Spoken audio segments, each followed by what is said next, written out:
Aos 9 anos, ele já sabia ler em 3 línguas diferentes que aprendeu sozinho. Aos 22, ele se formou em medicina. Aos 30, virou cônsul do Itamaraty e acabou morando na Alemanha durante o governo do homem do bigode feio e durante a Segunda Guerra Mundial. Sua obra literária tem influências das mesmas fontes que inspiraram O Senhor dos Anéis. O vídeo de hoje é sobre Guimarães Rosa.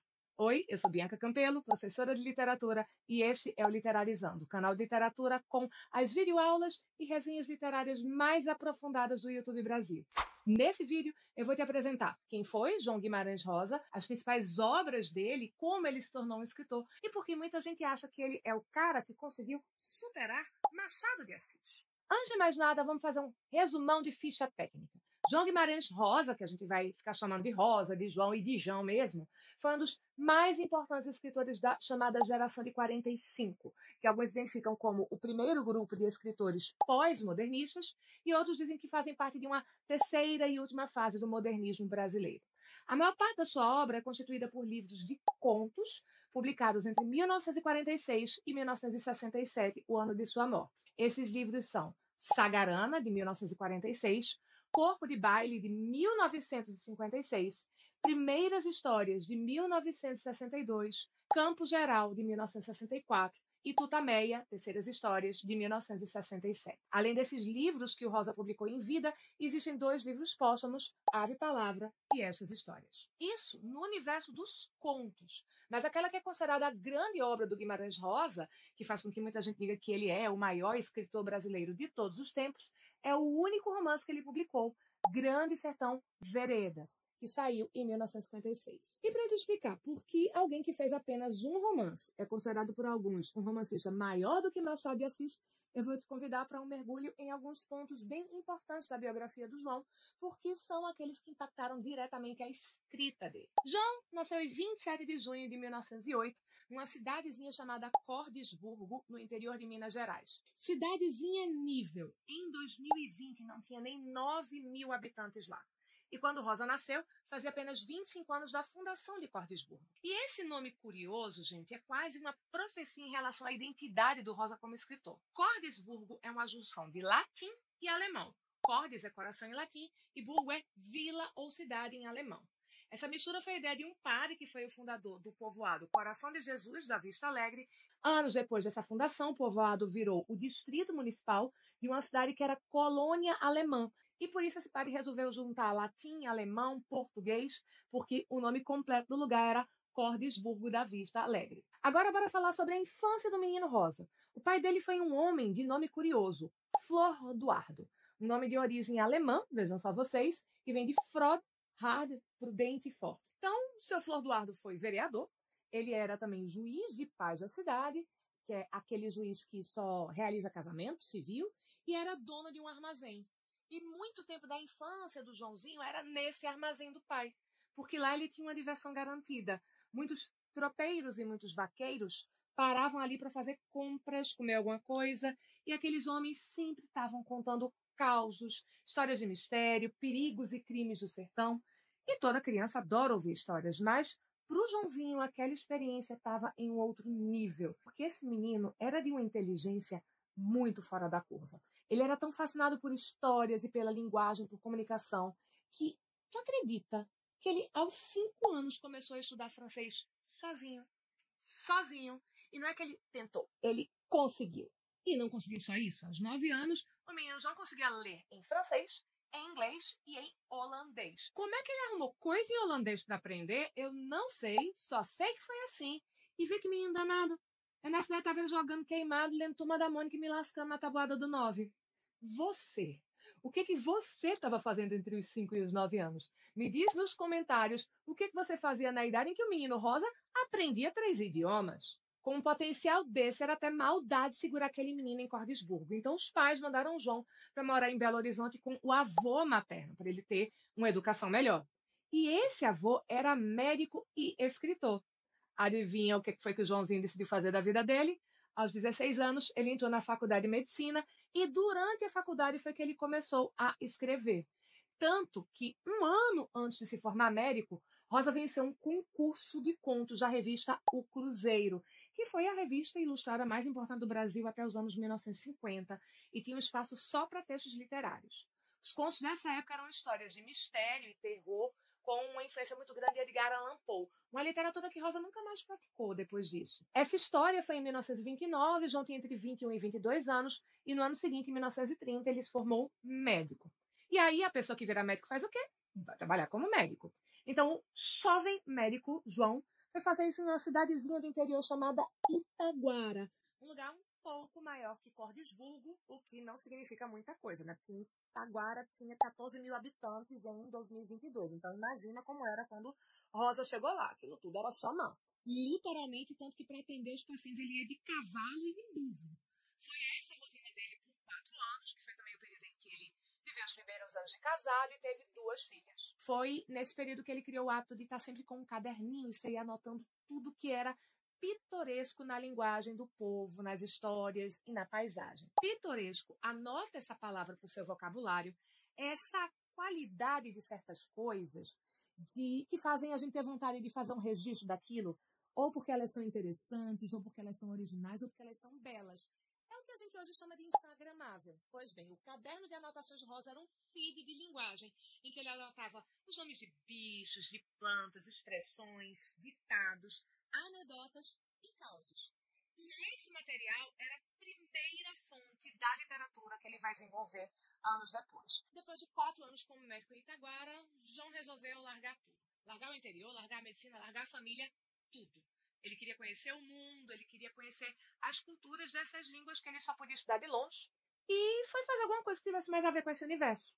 Então, foi aí que ele prestou o concurso para o Itamaraty, foi aprovado e passou os anos seguintes no Rio de Janeiro. Nessa época, rolou uma primeira tentativa da carreira literária dele. Em 1936, ele publicou seu primeiro livro, um livro de poemas chamado Magma, e em 1937 ele participou de um concurso literário com um livro de contos. Só que nenhuma dessas experiências foram positivas. Se você prestou atenção no início do vídeo, viu que eu não falei nesse livro de poemas, eu omiti. Isso porque o próprio João simplesmente deletou a existência desse livro. Ele fingia que esse livro nunca aconteceu. Foi uma rejeição tão forte que Magma só voltou a ser publicado em 1997, 30 anos depois da morte do seu autor. Já o livro de contos ficou guardadinho na gaveta, passando por várias remodelações. Rosa cortou alguns contos, remodelou todos os que ficaram e batizou o livro de Sagarana. E aí sim a carreira literária dele deslanchou. Sagarana foi considerado um livro revolucionário na época do lançamento, porque aqui a gente encontra o Rosa, que vai ter a sua originalidade de linguagem, vai ter a sua originalidade de abordagem da chamada literatura regionalista. E isso acontece porque a proposta de literatura do Guimarães Rosa foi um fruto direto das experiências que ele teve como diplomata. E adivinha onde é que foi essa principal experiência? Quem prestou atenção na abertura do vídeo já sabe, foi na Alemanha. E olha só que coincidência. Isso começa justamente logo depois do Rosa perder o concurso. O concurso foi em 1937 e o João foi nomeado cônsul adjunto em Hamburgo em 1938. Um prêmio de consolação muito legal, né? Na verdade, não. Isso porque, resumindo um bocado o que foi em 1938 na Alemanha, em fevereiro, o homem do bigode feio se apropriou da Áustria. No meio do ano, ele começou a expropriar as casas de deportados judeus da Alemanha. E no fim do ano, depois que a população judaica perdeu todos os direitos civis, aconteceram os ataques da chamada Noite dos Cruzados. Foi esse o contexto do primeiro ano de Rosa na Alemanha. Em 1939, começou a Segunda Guerra Mundial. E Rosa vai ficar na Alemanha até o rompimento definitivo das relações diplomáticas do Brasil com a Alemanha. Isso só aconteceu em 1942. E aí vamos lembrar que as cidades onde viviam a população civil alemã também eram bombardeadas durante a guerra. Em outubro de 1940, Rosa escreveu num dos seus diários: quando a bomba caiu, a minha casa terremoteou.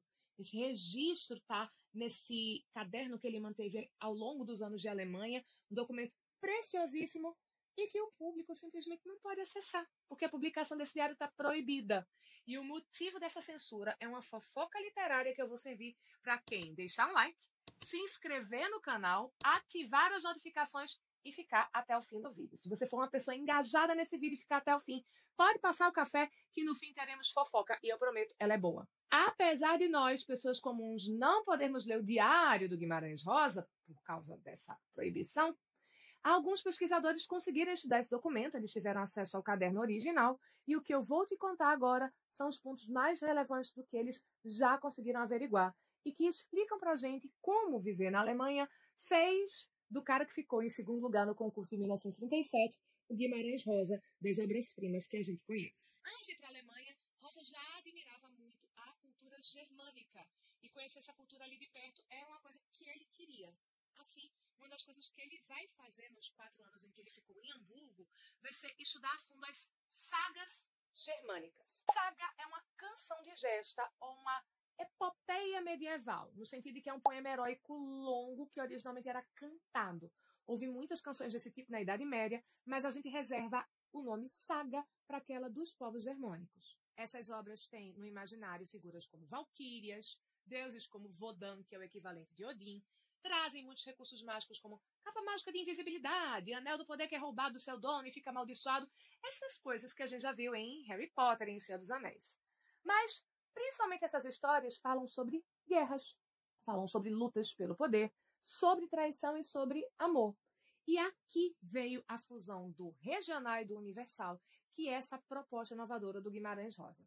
Ele vai notar duas coisas. A primeira é que, mesmo sendo obras de séculos, de língua e cultura tão distantes da nossa, aquelas histórias eram muito interessantes, muito envolventes mesmo para um brasileiro. E a segunda é que isso acontece porque o cerne, o fundamento dessas histórias é a experiência humana, que no fim das contas não é muito diferente. Os causos do sertão que o Rosa ouvia menino e médico adulto, lá da boca do povo, eram histórias de disputa de poder, de traição, de amor. Mudava o cenário, mudava a língua, mas a humanidade dessas narrativas é a mesma em essência.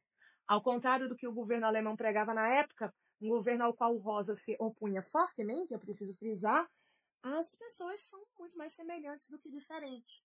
Nacionalidade, etnia, gênero são acidentes de percurso. O humano mesmo, em essência, é um ser que tem medo e desejo. Todo mundo tem. Medo da rejeição, medo da necessidade e medo do mal. E todo mundo tem o desejo de felicidade e de amor. Então, a primeira característica dessa literatura que o Rosa concebe a partir dessa experiência que ele vai ter fora do Brasil é essa combinação inusitada do pitoresco com o universal. O pitoresco daquelas anedotas causa os personagens nomes e expressões que ele ouvia menino em Cordesburgo, que ele anotava como médico em Itaguara, e que ele continuava coletando lá da Alemanha nas cartas que seu Flor Eduardo, pai dele, escrevia. O Rosa continuava pedindo para ele remeter aquilo que ele fosse lembrando, histórias e ditos novos que ele pudesse ir juntando. O componente universal está em como as sagas se constroem, o que ele aprendeu sobre a construção desses textos, dos personagens, dos conflitos e como elas concatenam episódios diversos. E aqui fica um adendo que Sagarana é apresentado como um livro de contos, mas ele é mais propriamente a reunião de várias novelas, que é uma marca a mais dessa influência alemã. Quem apontou essa característica de Sagarana foi o Paulo Ronay. E o que é uma novela literária e quem foi o Paulo Ronay são duas informações muito relevantes, muito importantes, que eu queria colocar aqui, mas vocês abandonam vídeos que passem muito de 20 minutos, então eu vou deixar na descrição os links para você assistir esses vídeos que eu criei sobre esses dois assuntos. Sagarana, então, vai ser caracterizado por essa hibridização do conteúdo, mas não só do conteúdo. Nessa obra, a gente vai ver o Rosa começar a construir o seu idioma particular, sua língua própria e inconfundível. Essa língua própria é um híbrido de variante regional, transcrição da oralidade, português oficial, arcaísmos e palavras inventadas. E essas palavras inventadas já estão no próprio título. Sagarana é um neologismo formado por saga, que você já sabe, que vem do alemão, e Rana, que vem do tupi, e significa ao jeito de. Sagarana é uma saga feita com jeitinho brasileiro, um título perfeito para uma literatura que nasce em um lugar chamado Cordesburgo. Essa linguagem do João é o que costuma assustar e afastar o leitor que começa a se interessar pela obra dele. Mas é também um dos motivos pelos quais vai ter quem diga que Guimarães Rosa, somente com Grande Sertão Veredas, conseguiu ser um romancista maior do que Machado de Assis. Para essas pessoas, ao criar uma língua própria, Rosa teria ido além do que Machado foi. Mas isso não me parece uma comparação justa, inclusive por uma questão de privilégios sociais. privilégios de raça, de saúde e de classe social. Na época de Machado, tinha quem afirmasse que ele escrevia períodos curtos porque ele era gago e não conseguia pensar em frases longas. Se Machado escrevesse com a radicalidade de Rosa, sendo um homem que sofria de gagueira e epilepsia, diriam que ele era um degenerado mental, diriam que ele era um louco. Era uma época em que se acreditava que epilepsia era um dos sinais de um criminoso nato, um indício de que a pessoa tinha os genes da violência e da criminalidade. Mesmo que Machado tivesse o projeto de criar uma língua própria, ele não poderia fazer isso. Fora que o João, além de não ter esses estigmas sociais das condições de saúde que Machado teve, ele era um médico branco, ele era um diplomata reconhecido e poliglota. Machado era vou ter que usar a palavra da época, mulato, que teve pouquíssima educação formal. Então, gente, eu não acho justo usar esse critério para comparar os dois. Aliás, na verdade, eu não vejo nem sentido fazer essa competição. Eles têm propostas de literatura tão diferentes, vêm de contextos tão diferentes. O que importa nessa questão da linguagem é entender por que o João constrói esse idioma próprio e como é que a gente faz para conseguir ler a obra dele e não essa rinha de escritor. Então, eu vou te dar essa explicação e, em seguida, eu vou te dar 3 dicas preciosas, principalmente para quem quer começar a ler Guimarães Rosa. Mas antes disso, deixa eu te pedir uma coisa. Se você me acompanhou até aqui, gostou desse conteúdo, considere contribuir com o canal. Você pode fazer isso dando uma gorjeta com o botão Valeu Demais, fazendo um pix para o endereço que está na tela e na descrição do vídeo, ou usar os nossos links da Amazon para fazer as suas compras. Nesse caso, você não gasta mais e o canal recebe uma comissão. Muito obrigada. Então, bora lá. Por que o Rosa inventa essa linguagem diferente? Gente, isso não é para ser pedante, não é para ser chato, não é para ser inacessível. Ele cria essa língua porque é um jeito que ele tem de mostrar que aquilo de que ele está falando não é exatamente o mundo real.